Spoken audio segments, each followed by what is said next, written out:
ओम शांति। 29 मई 2023 की साकार मुरली से होमवर्क।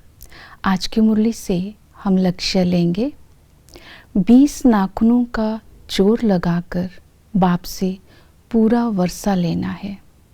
पूरा वर्षा लेना अर्थात चक्रवर्ती राजा बनना, विजयमाला का दाना बनना।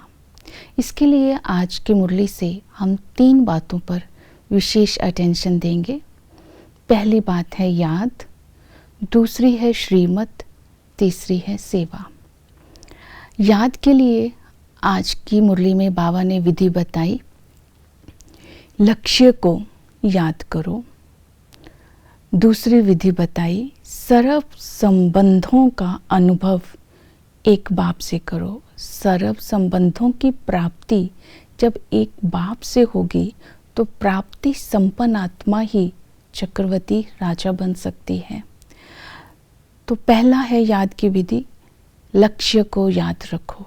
तो बाबा ने कहा कि संगम पर मैं आकर के, इसके लिए ये स्वमान लेंगे हम, मैं स्वदर्शन चक्रधारी सो चक्रवर्ती राजा हूँ। संगम पर बाबा का बनते ही हम ब्राह्मण बनते हैं।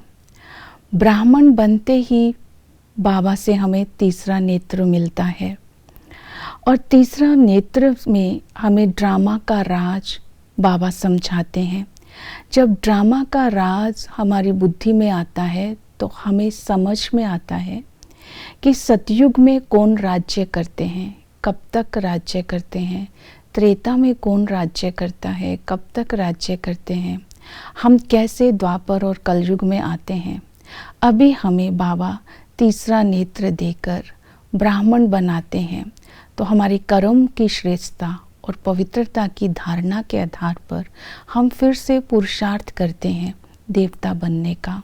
तो स्व का दर्शन आज करते रहना है, हम क्या थे, क्या बन रहे हैं। चक्रवर्ती राजा का अर्थ ही है बेहद की वृत्ति। जब बाबा का हम बनते हैं तो बाबा हमारी बुद्धि को विशाल बना देता है। विशाल बुद्धि उसे ही कहते हैं जो हदों से पार होती है और ज्ञान स्वरूप होती है, ज्ञान युक्त होती है, ज्ञान की धारणा होती है। दूरादेशी बेहद की वृत्ति। तो इसी तरह हम विशाल बुद्धि से दूरादेशी बनकर जब हम सेवा करेंगे तो हम चक्रवर्ती राजा कहलाएंगे। तो बाबा इतनी अच्छी नॉलेज देते हैं जिससे हम हदों से उपराम हो जाते हैं और पूरे विश्व की सेवा करते हैं।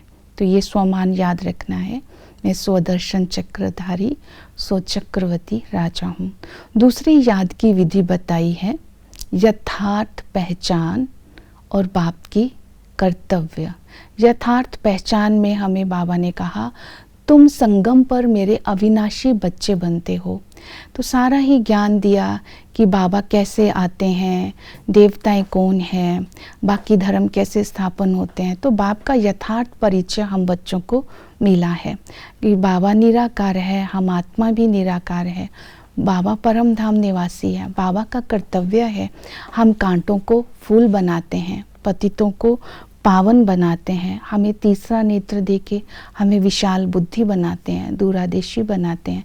तो बाबा के कर्तव्यों को याद करेंगे तो बाबा की याद भी स्वतः ही आती रहेगी। तो सर्व संबंधों की प्राप्ति स्वरूप जब हम बनेंगे तब हम संपन्न होते जाएंगे। पिता के नाते बाबा हमें बेहद का वर्षा देते हैं। टीचर बनकर के त्रिकालदर्शी त्रिनेत्री बनाते हैं। सतगुरु बनकर के हमारी सद्गति करते हैं और बाबा बागवान बनकर के हम रूहानी फूलों में रूहानियत की खुशबू भरते हैं, अर्थात हमें खुशबूदार फूल बनाते हैं। तो भिन्न भिन्न संबंधों से होने वाली प्राप्तियों से जब आत्मा संपन्न हो जाती है तब ही हम पूरा वर्षे के अधिकारी बन पाते हैं। फिर श्रीमत आज की मुरली में बाबा ने दी, जो आपको बैज दिया है, इस बैज की बहुत ही कदर रखनी है, माताओं को हमेशा रिगार्ड देना है। फिर बाबा ने कहा पवित्रता की धारणा करनी है। जो बाबा ने श्रीमत दी है, दूरादेशी बन करके तुम्हें सेवा करनी है। और इसके साथ बाबा ने सेवा के लिए कहा ज्ञान की धारणा करके दूसरों को करानी है। अपने फीचर से दूसरों का फ्यूचर बनाना है। फीचर का अर्थ है हमारी चलन। जब हमारी चलन में ज्ञान की धारणा होगी तब हम दूसरों को करा सकते हैं। तो विशेष आज की मुरली में बाबा ने बताया, जो बैज है उसके एक साइड है त्रिमूर्ति और दूसरी साइड है श्री कृष्ण का चित्र। इसमें आदि मध्य अंत का सारा ज्ञान आ जाता है।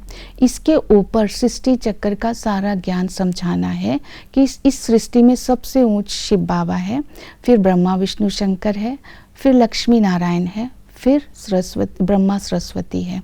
आज ये राज भी समझाना है, ग्रेट फादर और गॉड फादर और ग्रेट ग्रेट ग्रैंड फादर में क्या अंतर है।